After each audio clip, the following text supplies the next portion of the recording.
All right, guys, let me start this off by saying that I am 100% not an expert. I do this as a hobby. I do some live band recordings at the, you can see the stage behind me, and then we also do some small, track by track stuff. But we have other full-time jobs. This is just what I do for a hobby. So that being said, I'm not trying to give you advice. I just want to show you what happened whenever I went out and found some other people's advice and took it. And I think I had a huge improvement in my drum sound. So that's what I want to show you today. The goal that I had was to record some drums with the knowledge that I had currently, and then take 2 weeks and really dive in and see exactly how much improvement I could do in 2 weeks. So I recorded the drums 2 weeks ago, my first take, and then mixed it. I took about 6 hours to mix it down to the perfect drum sound that I thought I could get at the time. And then for 2 weeks, I scoured YouTube. I saw Rick Beato. I saw Jordan from Hardcore Music Studio, all the normal drum people, how to tune your drums, where to mic your toms, all the different things, mixing, EQs, all of that, and ended up with I think a remarkably better drum sound all in all. So I guess the first thing I want to do is just show what I started with and where it is now.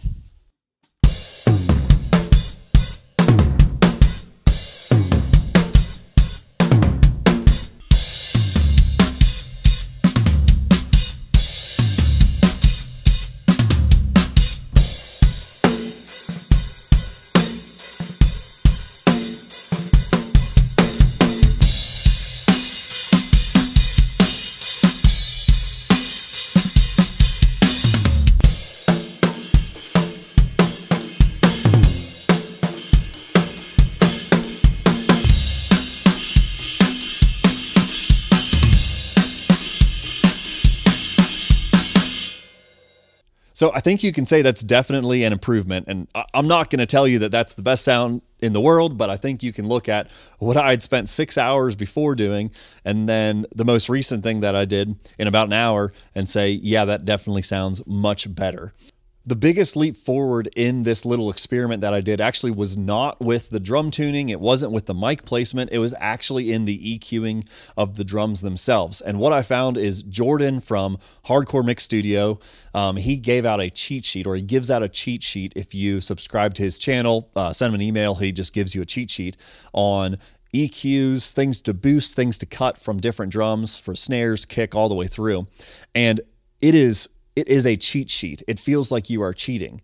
What took me 6 hours to do before, I just opened up his cheat sheet, just set the EQs to what he recommends them, and that is basically what the drums sound are right here. Now, a better ear would probably be able to tune these drums even better. What I have is limited by my own experience and my ears, but I would say it is a fantastic place to start. And so I've saved these as kind of my template for starting place, and then tweak as it needs to in the mix. Now we're going to take some time and actually dive in and solo the drums, the full mix before and after. And so the before is, what the before is not the raw drum sound, but the before is I recorded the drums, I mixed them to what I thought was good, and then bounced it. And then the after is after 2 weeks of learning a little bit more about miking and recording and mixing. It's that. So it would be my original attempt and then my final attempt now. We're then going to do the same thing inside of a mix, and so we can see how it sounds and how it clarifies a mix, how the old version and the new version is an improvement or not. And then I'm going to walk through each drum and what I actually put on each drum as far as plugins go.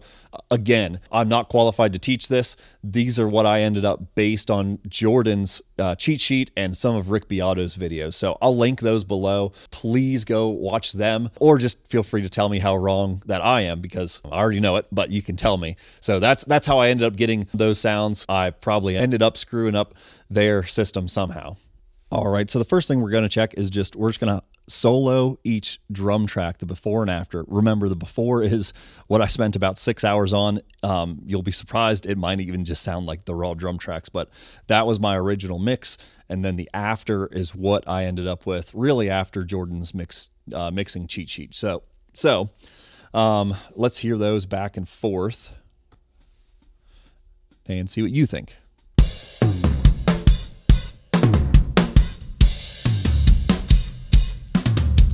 before again.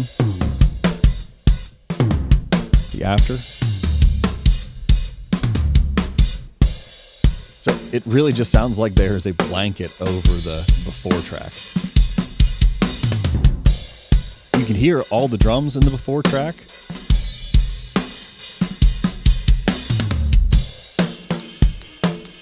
But there's just a lack of clarity.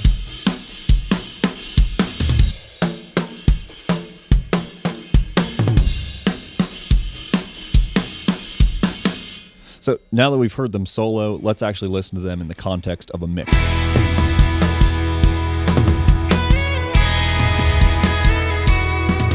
The before. Who's the after?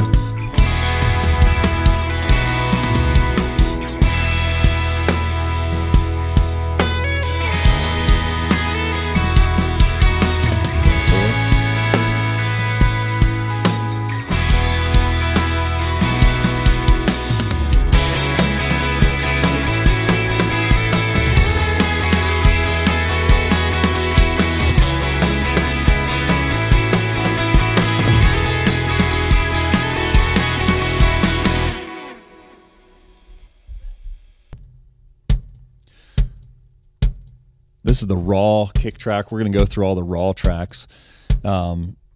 Pretty uninspiring. You'll be amazed at what just one channel strip can do. So this is what I ended up on. For the kick at 7K, I ended up boosting 6 dB. At 3K, boosted 6 dB. At 700, we cut about 6 dB. And then at 50, boosted another 6 dB. And there's some compression on here as well.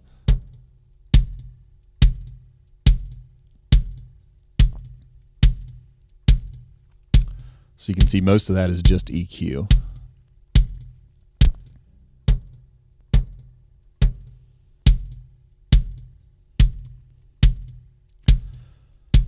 Also had a compressor on this, not hitting super hard, but it is doing something.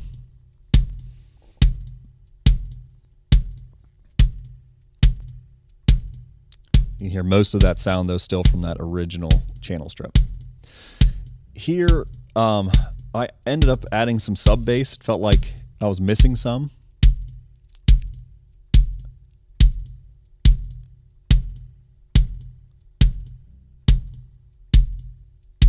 I may have been a bit heavy-handed with it, but again, I'm not an expert.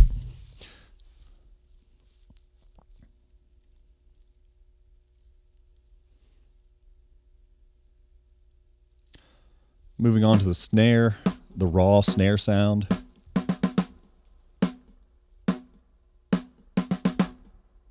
It's pretty uninspiring. So again, just have this UAD API vision strip.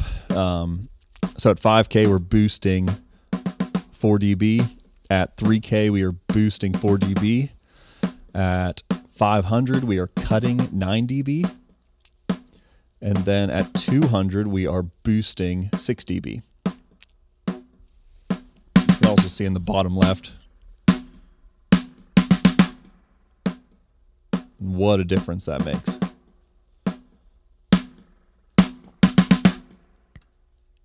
That basically ends up being our snare sound. So here is an oxide tape recorder, just adding a little bit of saturation.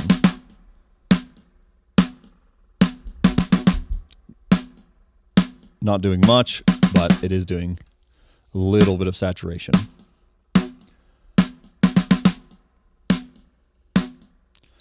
Just a little bit additional compression.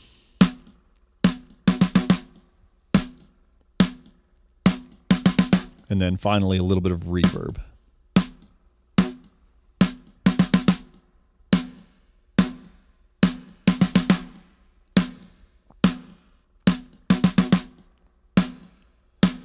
It's amazing how much of that sound comes from that EQ.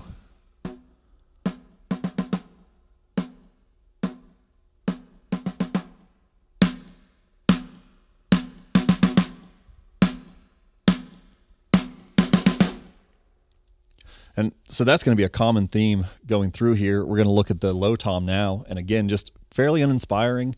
The toms end up sounding a little better raw, but nothing special.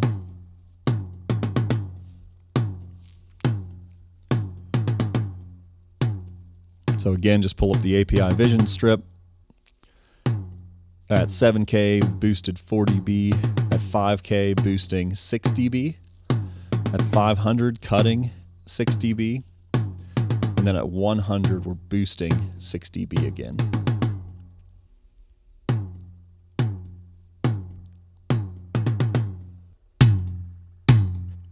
Also have some expansion, compression, as well as some high pass, low pass.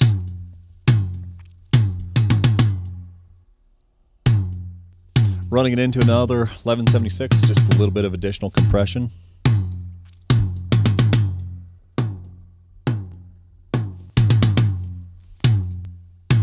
Again, that EQ and that original channel strip just doing almost all of the work.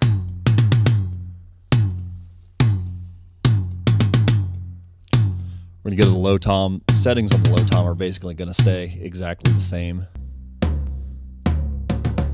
Again, pretty uninspiring. I think I actually have my low tom tuned a little low. You'll hear a low resonance that does not sound good. But again, at 7K, we're boosting 4 dB. At 5K, we are boosting 6 dB. At 500, we're pulling it back 6 dB to take out some mud. And then at 100, again, boosting 6 dB. Compression, gate, high pass, you can see all that.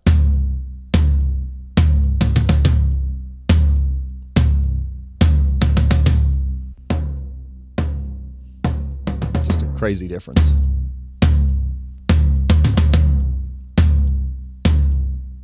Run it through an 1176. This one is hitting a little bit harder.